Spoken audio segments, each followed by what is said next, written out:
Hello student, welcome to college study Delhi university. आज इस video में हम कवर करने वाले हैं आपका इंट्रोडक्शन टू मार्केटिंग की यूनिट 1 का पार्ट 1। देखो, इंट्रोडक्शन टू मार्केटिंग जो है, मतलब आपकी जो यूनिट 1 है ना, उसमें उसे मैंने दो टॉपिक में डिवाइड किया है। एक है introduction to marketing and the second topic, उसके लिए नेक्स्ट वीडियो का वेट करो, नेक्स्ट वीडियो देखना। अभी जितना मैं पढ़ा रही हूँ वो आराम से पढ़ लो, आगे आगे मत भागो। चलो, तो अब हम शुरू करते हैं। That is introduction to marketing. Colour change कर लेते हैं, ब्लैक ज़्यादा अच्छा नहीं लग रहा, ब्लू ले लेते हैं। ठीक है, तो देखो, सबसे पहले मैंने यहाँ पे एक डेफिनेशन अटैच करी है जो कि फ्लिप क्लॉटर की है, और ये इसलिए अटैच करी है कि अगर आपको ये याद रह जाती है तो आप इसे एज इट इज़ एग्जाम में लिख कर आना, क्योंकि आपका थ्योरी पेपर है प्रिंसिपल ऑफ मार्केटिंग। तो उसमें अगर आप ये ऑथर्स की डेफिनेशन वगैरह एज इट इज़ लिख कर आते हैं तो आपको स्कोरिंग चांसेस ज़्यादा होते हैं कि आपको अच्छा स्कोर मिलेगा। तो चलो अब समझना भी शुरू कर देते हैं। तो फ्लिप क्वार्टर के हिसाब से जो मार्केटिंग है वो सोशल और मैनेजरल प्रोसेस है, जिसके थ्रू जो इंडिविजुअल और जो ऑर्गेनाइजेशन है वो अपनी नीड और वांट को पूरा कर पाते हैं।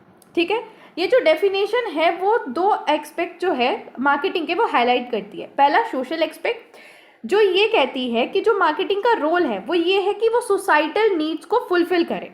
और मैनेजरल एक्सपेक्ट ये बताता है कि हमें मैनेज करना है process of creation and exchange. ठीक है, तो देयर नीड अ स्किल, मतलब हमारे पास स्किल्स होनी चाहिए ताकि हम मैनेज कर सकें the process of creation and exchange.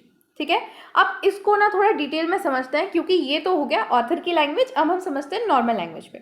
तो मार्केटिंग फोकस करती है कि किस तरीके से हम जो कस्टमर की नीड है उसे सेटिस्फाई कर सकते हैं। उस पूरे प्रोसेस को, कस्टमर की नीड को सेटिस्फाई करने का जो पूरा प्रोसेस होता है उसे हम मार्केटिंग मैनेजमेंट कहते हैं। तो मार्केटिंग मैनेजमेंट हमारी आर्ट भी है और साइंस भी है, क्योंकि आर्ट और साइंस दोनों के मिला के हम यहाँ टारगेट मार्केट चूज करते हैं कि हमें किसे टारगेट करना है। लाइक अगर मैं एक सोप बना रही हूँ मान लो, तो ये जो सोप है वो मैं किसके लिए बना रही हूँ?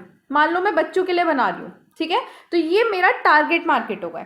ओके, इसके साथ साथ उन टारगेट मार्केट को हमें एक्वायर करना है, रिटेन करके रखना है और अपने कस्टमर को ग्रो करना है। किस तरीके से कस्टमर ग्रो होंगे? जब मैं उन्हें एक अच्छा साबुन प्रोवाइड करूंगी और अच्छे से अच्छा क्वालिटी का साबुन उन्हें दूंगी, बढ़िया से बढ़िया क्वालिटी का, तो सुपीरियर वैल्यू कम्युनिकेट करने के हेल्प से मैं उन्हें रिटेन करके रख सकती हूँ। अब इसमें क्या होता है कि सबसे पहले हम कस्टमर की नीड को आइडेंटिफाई करते हैं कि भाई कस्टमर को क्या चाहिए। अब मेरे को समझ आ गया कि जो बच्चों की मम्मी है ना, उन्हें साबुन जो चाहिए वो एक ऐसा साबुन चाहिए जिसमें केमिकल ना हो, तो दैट इज केमिकल फ्री। एक केमिकल फ्री साबुन चाहिए, तो मैंने उनकी नीड को आइडेंटिफाई कर लिया। Then converting a need into the product. अब मैंने केमिकल फ्री साबुन बना लिया। ठीक है, तो मैंने उनकी नीड को कन्वर्ट कर दिया प्रोडक्ट में। उसके बाद delivering them efficiently using a company resources. अब मैं कंपनी के रिसोर्सेज की हेल्प से उन्हें एफिशिएंटली वो चीज़ डिलीवर भी कर रही हूँ। मतलब मेरे जो सोप है ना, ये हर स्टोर पे अवेलेबल है। अभी हर स्टोर पे अवेलेबल है तो हर कोई जाके इन्हें परचेस कर सकता है। तो delivering them efficiently using a company resources. देखो, मैंने यहाँ पे जो कंटेंट तैयार किया है ना, वो मेजरली पॉइंट वाइज किया है, बुलेट पॉइंट की हेल्प से, ताकि आपको ना रिटेन करने में हेल्प रहे। अगर मैं थ्योरी दे देती हूँ आप रिटेन नहीं कर पाते। और ध्यान रखना, प्रिंसिपल ऑफ मार्केटिंग में आप जितने एग्जाम्पल लिख के आओगे उतना बेटर रहेगा। तो यहाँ मैंने एग्जाम्पल भी लिया है। eBay succeed by offering an online platform for product exchange without a physical marketplace। इसके अलावा ग्रॉफर्ड्स, उन्होंने आइडेंटिफाई किया कि लॉजिस्टिक और डिलीवरी सर्विस के बीच में गैप है, और इसी का फायदा उठा के उन्होंने रियल कस्टमर नीड को मीट किया। ठीक है, अब देखते हैं कि हमने ये कहा था कि जो मार्केटिंग है वो बोथ साइंस है और आर्ट है। कैसे है? अब हम इसमें पढ़ने वाले हैं कैसे। देखो, साइंस कैसे है? क्योंकि हमें केयरफुल प्लानिंग करनी पड़ती है, प्रॉपर एग्जीक्यूशन करना पड़ता है। और आर्ट कैसे है? आर्ट ऐसे है क्योंकि हमें क्रिएटिव कैंपेन करना पड़ता है, बहुत अच्छे से अच्छा कैंपेन बनाना पड़ता है, अपना माइंड चलाना पड़ता है, अपनी क्रिएटिविटी हमें शो करनी पड़ती है। ठीक है, तो that is why it is art. अब आ जाते हैं, अगर कोई भी जो फर्म है वो इफेक्टिवली अपनी मार्केटिंग स्ट्रैटेजी नहीं यूज करेगा तो वो अपना रिलीवेंस ही खो देगा। देखो, अगर मैं बात करूं कि बहुत अच्छे अच्छे बिजनेसेस हुए हैं, ठीक है, लेकिन वो बिजनेसेस अपने आप को अच्छे से कस्टमर के साथ अपनी जो वैल्यूज़ हैं वो कस्टमर तक नहीं पहुंचा पाए, वैल्यूज़ नहीं पहुंचा पाए कस्टमर तक, जिस वजह से वो फेल हो गए। तो यहाँ पे यही बात कही है कि जो फर्म है अगर वो इफेक्टिवली अपनी स्ट्रैटेजी कम्युनिकेट नहीं कर पाता तो उसका रिलेवेंस ही खत्म हो जाएगा। मार्केटिंग बिल्डिंग और ये जो मार्केटिंग है वो हेल्प करते हैं कि हम एक स्ट्रॉन्ग इमेज बना सकें मार्केट में, अपनी कस्टमर लॉयल्टी ले सके, और ये दोनों ही क्रूशल होती है फर्म के ओवरऑल वैल्यूज़ के लिए। क्योंकि अगर आपकी अच्छी इमेज होगी, ठीक है, जैसे एग्जांपल ले लो यहाँ पे टाटा की बहुत अच्छी इमेज है, गुडविल बहुत अच्छी है, क्योंकि वो बहुत सारे सोशल वेलफेयर करते हैं, इसीलिए कस्टमर बहुत ज़्यादा लॉयल भी हैं, और इन दोनों फैक्टर्स की हेल्प से ही उनकी ओवरऑल फर्म की वैल्यू बहुत हाई है। ठीक है, चलो तो अब आ जाते हैं नेक्स्ट टॉपिक पे, द नेचर ऑफ मार्केटिंग, कि मार्केटिंग का नेचर कैसा है। अब देखो, किसी का नेचर होता है बहुत ही खड़ूस, किसी का नेचर होता है बहुत ही काइंड। तो अब हम देखते हैं कि मार्केटिंग का नेचर कैसा है। अब हम मार्केटिंग के नेचर के बारे में डिटेल में समझेंगे। तो मार्केटिंग इज कस्टमर ओरिएंटेड या कस्टमर फोकस्ड। देखो, जो मार्केटिंग का गोल है वो सिंपल ये है कि जो भी कंज्यूमर है उसे खुश कर सके, उसे एक्साइट कर सके या उसे खुश कर सके। ठीक है, तो मार्केटिंग के जितने भी एफर्ट्स होते हैं वो इसलिए होते हैं कि जो कस्टमर है वो बस हैप्पी हो जाए। ठीक है, तो इसीलिए हम कस्टमर की नीड को आइडेंटिफाई करते हैं और उनकी जो रिक्वायरमेंट होती है उसे फुलफिल करना ही मार्केटिंग का पहला स्टेप होता है। ठीक है, देन आता है मार्केटिंग इज इंटीग्रेटेड प्रोसेस। अब मार्केटिंग ना बहुत सारी एक्टिविटीज को लिंक करके चलता है, बहुत सारे टास्क को लिंक करके चलता है। ठीक है, इसमें प्रोडक्ट की प्लानिंग, फिर प्रोडक्ट को प्राइसिंग करना, कि मान लो मैंने एक कुरकुरा लेना है, ठीक है, समझाती हूँ डिटेल। मान लो मैंने एक कुरकुरा बनाना है, ठीक है, ओ सॉरी, कुरकुरा तो ऑलरेडी बना हुआ है। मान लो मुझे एक पेंसिल बनानी है। अब मुझे इस पेंसिल की ना पूरी ब्रांड वगैरह करनी है।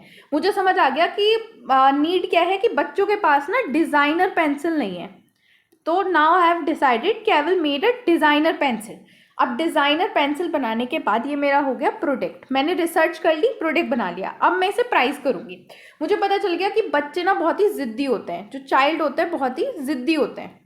तो अगर मैं इस पेंसिल को बहुत सुंदर बना दूँ ना, बहुत ही ब्यूटीफुल, तो वो कितने में भी खरीद लेंगे। तो मैंने इस पेंसिल का प्राइस रखा 10 रुपीज़।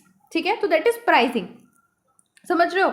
इस तरीके से ये जो प्रोसेस है मार्केटिंग का, इसमें बहुत सारे टास्क होते हैं। प्रोडक्ट की प्लानिंग, मतलब मैंने पेंसिल को प्लान कर लिया, देन प्राइसिंग, उस पर मैंने 10 रुपये का प्राइस लगा लिया। अब अगर प्रोडक्ट बन गया तो मुझे बच्चों को बताना भी तो पड़ेगा कि बच्चों तुम्हारे लिए मैंने प्यारी सी पेंसिल बना दी है, तो उसे एडवर्टाइज भी करना पड़ेगा। अब पेंसिल की और प्रोडक्शन के लिए मुझे फाइनेंस करना पड़ेगा, पेंसिल की पैकेजिंग करनी पड़ेगी और बहुत कुछ। तो marketing is an integrated process. I hope अब तुम्हें एग्जाम्पल भी मिल गया होगा, तुम इसे लिख के भी आ जाओगे। Next is marketing is goal oriented. देखो, मार्केटिंग का मेन एम क्या होता है कि ह्यूमन की नीड्स को, ह्यूमन की जो वांट्स है उन्हें मीट कर सके। तो मार्केटिंग का एम रहता है कि वो एक बेनिफिट लेके आए जो दोनों का हो, कस्टमर को भी बेनिफिट हो और जो उसे बेच रहा है सामान को उसे भी बेनिफिट। क्योंकि अगर मैं पेंसिल बेच रही हूँ, ठीक है, और मुझे कोई फायदा नहीं हो रहा, तो मैं क्यों ही बेचूंगी भाई, मैं तो घाटे में चली जाऊंगी ना। तो दोनों के जो बेनिफिट है वो फुलफिल होने चाहिए। और अल्टीमेट ऑब्जेक्टिव जो होता है ना मार्केटिंग का, वो यही है कि रेवेन्यू को इंक्रीज करें, लेकिन कस्टमर की सेटिस्फेक्शन की हेल्प से, मतलब कस्टमर को सेटिस्फाई करके हम रेवेन्यू को इंक्रीज करें। Then fourth is market is dynamic process. Dynamic process का मतलब होता है कि it is keep on evolving, change होता रहता है, टाइम टू टाइम चेंज होता रहता है। अब देखो, तुम ऐसे समझो, देखो पहले जब हम देखते थे एडवर्टाइजमेंट, पहले कैसे होता था, टीवी पे एडवर्टाइजमेंट आता था, ठीक है, या फिर पोस्टर्स लगे होते थे, ठीक है। लेकिन अब कैसा आता है, तुम्हारे इंस्टा पे आता है भाई ऐड। अब तुम इंस्टाग्राम चलाते हो, तुम्हारे इंस्टा पे ऐड आता है, तुम्हारे एफबी पे ऐड आता है, ऐसे आता है ना अब ऐड, ठीक है। अब यूट्यूब पे ऐड आता है। पहले तो ये सब नहीं थे, पहले लोगों के पास इतना यूट्यूब वगैरह भी नहीं था, तो पहले टीवी वगैरह पे आता था। तो मार्केटिंग प्रोसेस हुआ ना चेंज, समझे तुम कैसे डायनेमिक है। सो ये टाइम टू टाइम चेंज होता रहता है, और ताकि इसकी इफेक्टिवनेस और ज़्यादा बढ़ जाए। और इसीलिए लेवल ऑफ क्रिएटिविटी को इंक्रीज करना पड़ता है, ताकि हम नए से नए जो प्रोडक्ट है वो इंट्रोड्यूस कर सकें और वो रिलीवेंसी भी रहे, ऐसा ना हो कि हम पीछे रह जाएं दुनिया से। ठीक है, then next concept is marketing create a utility. देखो, मार्केटिंग जो है बहुत सारी यूटिलिटी जनरेट करता है, जैसे फॉर्म, टाइम, प्लेस यूटिलिटी।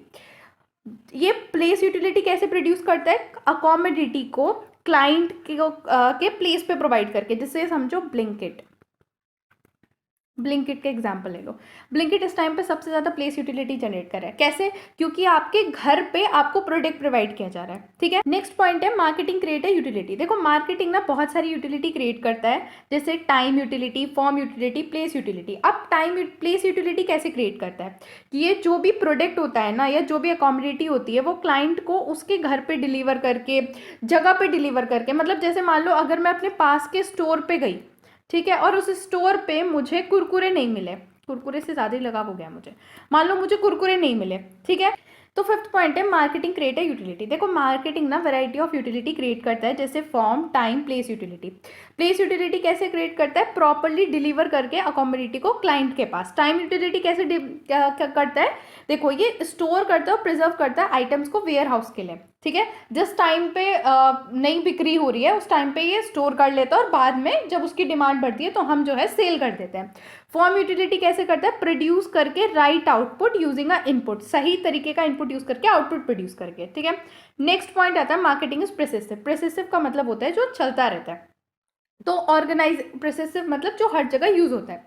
तो जो ऑर्गेनाइजेशन है, चाहे वो बिजनेस ऑर्गेनाइजेशन हो, चाहे वो नॉन बिजनेस ऑर्गेनाइजेशन सेक्टर हो, सब में ही मार्केटिंग की जरूरत पड़ती है। देखो बिजनेस में तो तुम ऑलरेडी समझ चुके हो, नॉन बिजनेस में कैसे पड़ती है? जैसे हमें अडल्ट एजुकेशन के बारे में इंफॉर्मेशन करनी हो, या फैमिली प्लानिंग के रिगार्डिंग अवेयरनेस फैलानी हो, इन्वायरमेंटल कंजर्वेशन के रिगार्डिंग अवेयरनेस फैलानी हो, तो हम जो अपना आइडिया है उसे लोगों तक कैसे पहुंचाएंगे? मार्केटिंग की हेल्प से ही तो पहुंचाते हैं ना, पोस्टर लगाते हैं, ठीक है, उसके बाद ऐड हम चलाते हैं, तभी तो लोगों को पता चलता है कि हाँ भाई फैमिली प्लानिंग के रिगार्डिंग अवेयरनेस फैलाई जा रही है और चीज़ें हम उन्हें एक्सप्लेन कर रहे हैं। Okay, then come to the next concept, concept of customer need, want and demand. ये बहुत ही इंपॉर्टेंट कॉन्सेप्ट है मार्केटिंग का। नीड, नीड तुम समझो रोटी, कपड़ा और मकान, हवा, पानी, रोटी, कपड़ा, मकान, दैट इज नीड। ये नेचुरल होती है और किसी भी मार्केटर ने इसे क्रिएट नहीं किया होता। वांट क्या होती है कि आपका जो कल्चर, सोसाइटी और इंडिविजुअल प्रीफरेंस है उससे जनरेट होती है। मान लो जैसे मैं हूँ वेजिटेरियन, ठीक है, और ये मिंटू है, चलो भाई मिंटू को समझते हैं ध्यान से। तो मान लो ये है चिंटू, ठीक है, और ये है मिंटू, ये चिंटू, ये मिंटू। चिंटू जो है वो वेजिटेरियन है, मिंटू जो है वो नॉन वेजिटेरियन है, ठीक है। तो अब अगर चिंटू को भूख लगी है, मिंटू को भूख लगी, दोनों को भूख लगी है, ठीक है, हंगर। अब देखो ये तो हो गई नीड, क्योंकि भूख तो सबको लगती है, इट्स नीड। लेकिन क्योंकि चिंटू वेजिटेरियन है तो उसने ऑर्डर किया पनीर, ठीक है, और यहाँ पे मिंटू ने क्या ऑर्डर किया जी? मिंटू ने ऑर्डर किया चिकन, क्योंकि मिंटू जो है वो नॉन वेजिटेरियन है।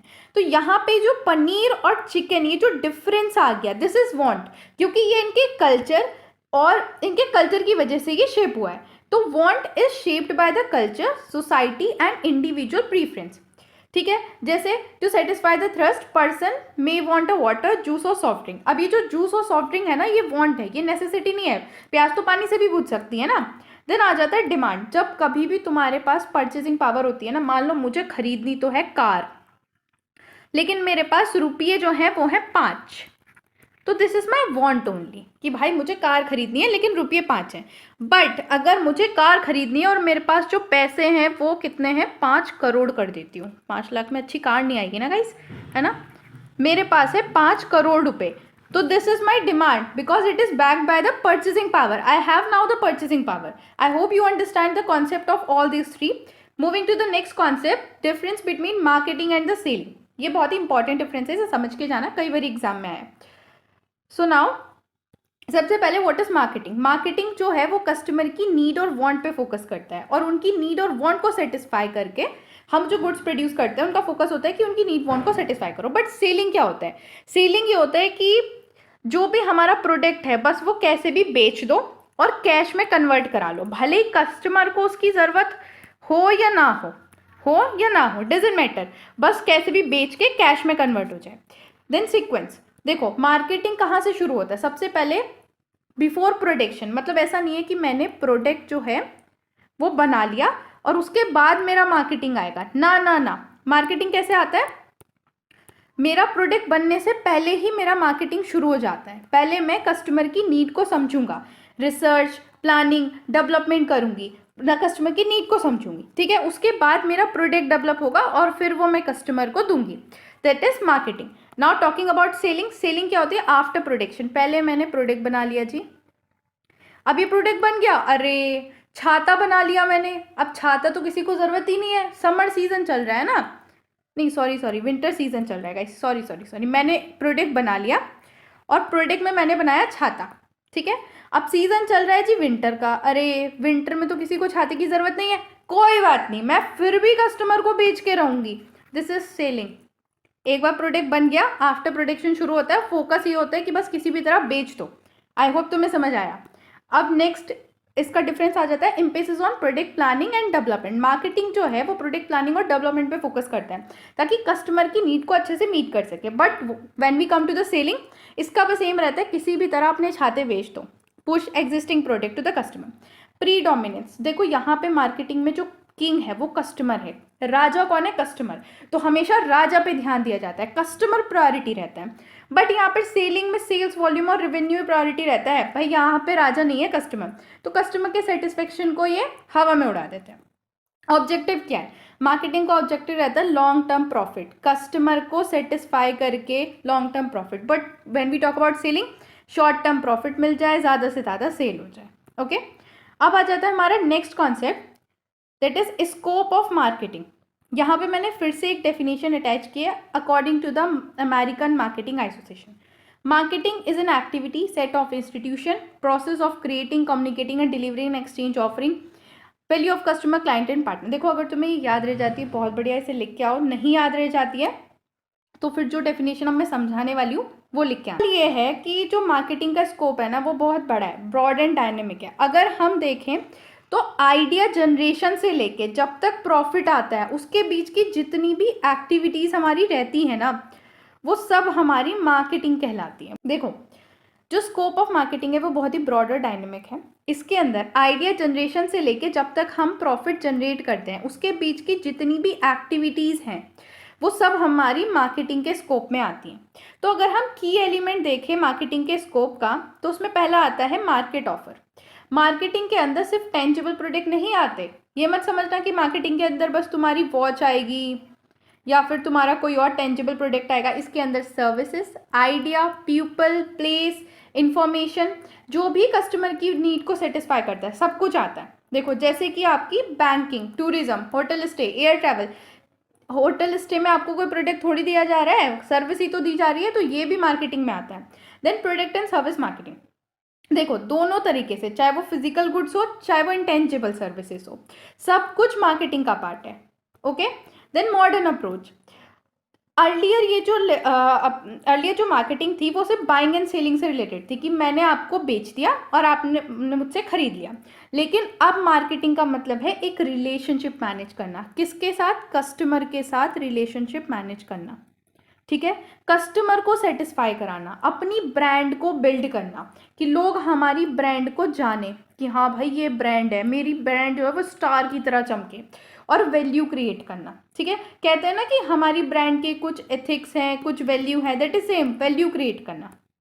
Then come to the concept what is marketed. What is marketed में पढ़ेंगे कि क्या क्या बेचा जा सकता है, व्हाट वी कैन सेल, क्या क्या सेल हो सकता है। तो पहला गुड्स, कुछ भी, कोई भी सामान जो प्रोड्यूसर बेचे और कंज्यूमर खरीदे, दैट इज जैसे fruits, vegetable, soft drink, cloth, television, refrigerator, सब कुछ। देन सर्विसेज, सर्विसेज में क्या होता है, जैसे डॉक्टर, लॉयर आपको कोई सर्विस प्रोवाइड करते हैं, चार्टेड अकाउंटेंट कोई सर्विस प्रोवाइड हो रहा है, या और कोई सर्विस जैसे बैंकिंग, इंश्योरेंस वगैरह, वो सब भी हमारी मार्केटिंग में आती है, ठीक है। देन आता है आइडियाज़, हाँ भाई सही समझा आपने, आइडियाज़ को भी बेचा जा सकता है, जैसे no smoking, save environment, say no to plastic bag, stop polio. इन सबको भी तो एडवर्टाइज किया जाता है ना, स्ट्रीट प्ले के हेल्प से या किसी और मेथड की हेल्प से, इन सबको भी कस्टमर तक पहुंचाया जाता है। और ये क्या है? ये किसी का पॉइंट ऑफ व्यू है जो कस्टमर तक पहुंचाया जा रहा है। देन पर्सन, किसी भी इंसान को भी भाई मार्केट किया जा सकता है, जैसे सिंगर, सीईओ, डॉक्टर, पॉलिटिशियन। जैसे कि इलेक्शन कैंपेन के टाइम पे जो वोटर्स हैं वो कन्विंस करते हैं कि इस कैंडिडेट को सपोर्ट कर दो, तो कैसे? उस कैंडिडेट की अच्छाई बताते हैं कि भाई ये ना बहुत ही अच्छा इंसान है, ऑनेस्ट है, कभी किसी को मारता वारता नहीं है, बहुत ही भलाई के काम करता है, तो what is that? Marketing a person. Okay, then place. देखो प्लेस में ऐसे आता है, तुमने कभी सुना है पधारो हमारे देश, या heaven on earth? Heaven on earth, I hope तुमने सुना ही होगा हेवन ऑन अर्थ। तो ये किसके बारे में? कश्मीर के बारे में। तो ये जो स्लोगन्स हैं या ये जो बातें कही जा रही है, इसमें क्या क्या हो रहा है? एक जो प्लेस है उसको मार्केट किया जा रहा है, कश्मीर को, Taj Mahal in Agra, pink city in Jaipur, इन सबको मार्केट किया जाता है टूरिज्म बढ़ाने के लिए। देन ऑर्गेनाइजेशन, बहुत सारी जो ऑर्गेनाइजेशन है, चाहे वो पॉलिटिकल, सोशल, रिलीजियस, एजुकेशनल कोई भी हो, वो अवेयरनेस रेज करती हैं अपने इनिशिएटिव्स के बारे में, लोगों को बताती है। कई सारी जो यूनिवर्सिटीज़ हैं उन्होंने चीफ मार्केटिंग ऑफिसर्स तक रखे हुए हैं ताकि वो अपने स्कूल की आइडेंटिटी को और इमेज को लोगों के सामने अच्छे से दिखा सकें। Then the next concept is spectrum of marketing. देखो आज के टाइम पे जो मार्केटिंग है ना, वो सिर्फ सेलिंग प्रोडक्ट तक नहीं रह गया कि प्रोडक्ट बेच दो, इसके बियॉन्ड जा चुका, अभी बहुत बड़ा कॉन्सेप्ट हो चुका है। तो इसके अंदर बहुत सारे कंपोनेंट आते हैं, तो एक एक करके इन कंपोनेंट को पढ़ते हैं। सो सबसे पहला है मार्केट रिसर्च हेल्प करता है डिसीजन मेकिंग में मार्केटिंग मिक्स से रिलेटेड। ठीक है, यहाँ पे क्या होता है कि हम बहुत सारे डेटा को कलेक्ट करते हैं, फिर उसे एनालाइज करते हैं और ये देखते हैं कि कस्टमर की प्रीफरेंस क्या है, क्या इनकम लेवल है, क्या उनका परचेस बिहेवियर है, उस हिसाब से ही तो फिर हम अपना प्राइस डिसाइड करेंगे या प्राइस प्रोडक्ट के फीचर वगैरह डिसाइड करेंगे। इसका एम ये होता है कि जो प्रोडक्ट है वो कस्टमर की नीड से मैच करे, जो कस्टमर की नीड है उसी हिसाब से हम प्रोडक्ट बनाएं। यहाँ पे हम कौन कौन से टूल यूज़ करते हैं? सर्वे, क्वेश्चनेयर, कस्टमर फीडबैक वगैरह यूज़ करते हैं। और ये हेल्प करता है मार्केटिंग मैनेजर्स को कि वो बेटर ऑफरिंग को प्लान कर सके, मतलब अच्छे से अच्छा सामान आपको दे सके। Then is pricing. देखो प्राइसिंग का मतलब है कि मैंने जो अपने पेंसिल का 10 रुपये प्राइस रखा था ना, याद आया स्टार्टिंग में, दैट इज प्राइसिंग। ठीक है, अब ये डायरेक्टली मेरे सेल और प्रॉफिटेबिलिटी पे अफेक्ट करेगा। अगर बाकियों के पेंसिल का प्राइस जो है वो मान लो 5 रुपये, ठीक है, और मेरी पेंसिल उनके जैसी है, तो कोई मेरी पेंसिल क्यों खरीदेगा? 5 रुपये वाली पेंसिल खरीदेगा ना। तो मेरी प्रॉफिटेबिलिटी और सेल पे इसका डायरेक्टली इंपैक्ट पड़ता है प्राइसिंग का। ठीक है, कौन कौन से फैक्टर हैं जो हमें कंसिडर करने पड़ते हैं? तो सबसे पहले कॉस्ट ऑफ प्रोडक्शन, मतलब मेरी ये जो पेंसिल थी इसको प्रोड्यूस करने में कितना अमाउंट मेरा लगा, फिर जिनको मुझे बेचनी है उनकी परचेसिंग पावर क्या है, इसके अलावा जो कॉम्पिटिटर है सामने जो पेंसिल वाला है उसका प्राइस क्या है, फिर मार्केट में डिमांड भी है पेंसिल की, बच्चे पेंसिल खरीदते भी हैं या सबके सब अब पेन खरीदने लग गए हैं, और प्रॉफिट मार्जिन कितना है, ये सब देख के हम प्राइसिंग करते हैं। देखो जो प्राइसिंग है सारे मार्केटिंग मिक्स एलिमेंट को एक साथ जोड़ के रखता है। ठीक है, और हमें बहुत ही स्ट्रैटेजिक इवोल्यूशन करना पड़ता है ताकि हम अच्छे से अपना प्राइस डिसाइड कर सके, बिकॉज अगर प्राइस ज़्यादा है या कम है तो हमारी सेल और प्रॉफिटेबिलिटी ऊपर नीचे हो जाएगी। Okay, then the sale promotion and advertisement. अब अगर पेंसिल बना ही ली है तो उसे बेचने के लिए मुझे एडवर्टाइजमेंट करना पड़ेगा, सेल प्रमोशन करना पड़ेगा। तो what is the sale promotion advertisement need? It is because for increasing a product awareness and stimulate the buyer interest, कि बायर आके मेरी पेंसिल खरीदे। अब कौन कौन से टूल हम यूज़ करते हैं? तो radio, television, newspaper, internet, hoarding, personal selling, इसके अलावा भी बहुत कुछ। देखो मार्केटिंग मैनेजर जो है वो बेस्ट कॉम्बिनेशन सेलेक्ट करता है।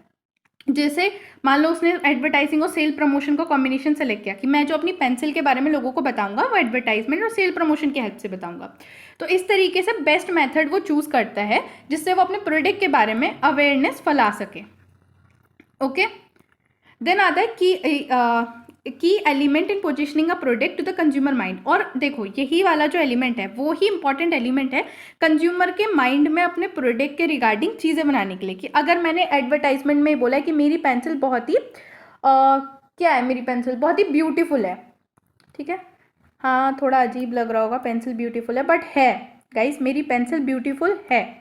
तो मैंने सबके बच्चों के माइंड में डाला कि मेरी पेंसिल बहुत ही ब्यूटीफुल है, तो मैंने अपने प्रोडक्ट को जो पोजीशन किया है कंज्यूमर के माइंड पे, it is as a beautiful. तो बच्चे अब ब्यूटीफुल पेंसिल खरीदने के लिए अपने पेरेंट्स को कहेंगे कि भाई हमें तो ब्यूटीफुल पेंसिल ही चाहिए। ओके, तो it is a key element.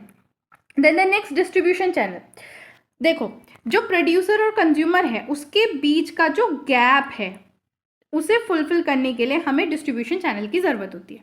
जो मार्केटर है वो डिफरेंट डिफरेंट चैनल चूज़ करते हैं अपने प्रोडक्ट टाइप के बेसिस पे कि अगर पेरिशेबल है, पेरिशेबल वो प्रोडक्ट होता है जो बहुत जल्दी ख़राब हो जाता है, नॉन पेरिशेबल जो जल्दी ख़राब नहीं होते, साइज़ वेट के हिसाब से या आफ्टर सेल सर्विस के हिसाब से।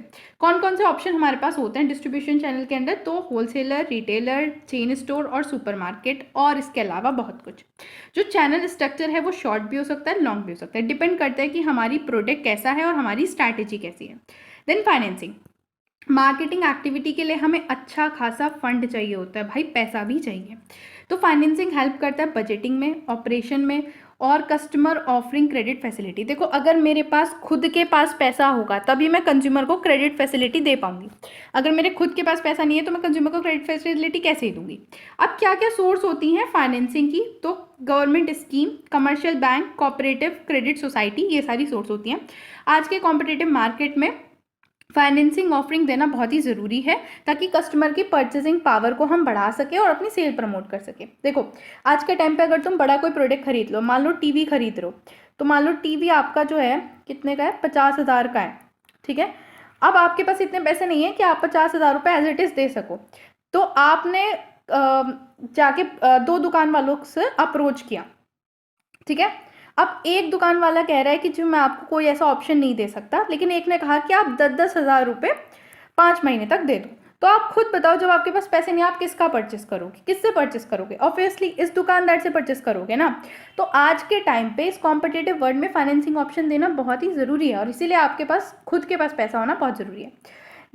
Then next is after sale service and feedback. Customer का सेटिस्फेक्शन बहुत ही ज़रूरी है। मैंने स्टार्टिंग से अब तक आपको यही इंपॉर्टेंट बात बताई कि कस्टमर का सेटिस्फेक्शन बहुत ज़रूरी है और इस सेटिस्फेक्शन को अच्छा करने के लिए, बढ़ाने के लिए repair, product replacement, customer support, warranty services वगैरह देनी पड़ती है।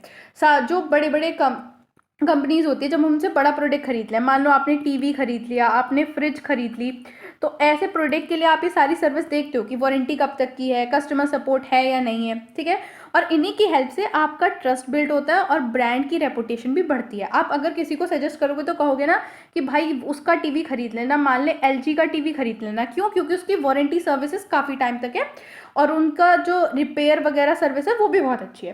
तो ये पॉजिटिव आफ्टर सेल सर्विस की वजह से ही वर्ड ऑफ माउथ प्रमोशन होता है। वर्ड ऑफ माउथ प्रमोशन क्या होता है? यही जो आपने अपने दोस्त को बताया कि भाई LG का टीवी खरीद लेना, और रिपीट कस्टमर होता है। मतलब अब देखो ऑलरेडी आप तो जाओगे उस शॉप पे, आप अपने दोस्त को भी लेके जाओगे कि चल भाई तू भी चल, LG का टीवी खरीद के लाएंगे और वो भी उसी शॉप से खरीद के लाएंगे, ठीक है।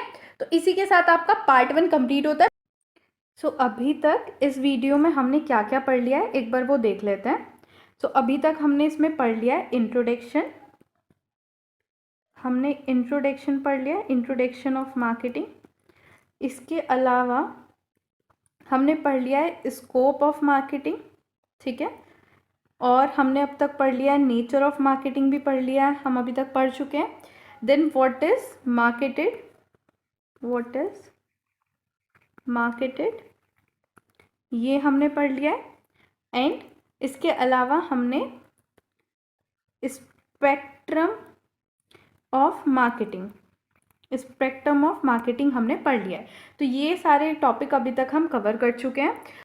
तो हम देखते हैं कि हम आगे क्या क्या कवर करने वाले हैं। तो अब हमारा कौन कौन से टॉपिक बचे हैं जो हम अगले पार्ट में कवर करेंगे। तो इसमें हमारा बच गया है, देखो, core concept of marketing, core concept of marketing. इसके अलावा हमारा बच गया है इवोल्यूशन ऑफ मार्केटिंग, इवोल्यूशन बचा है।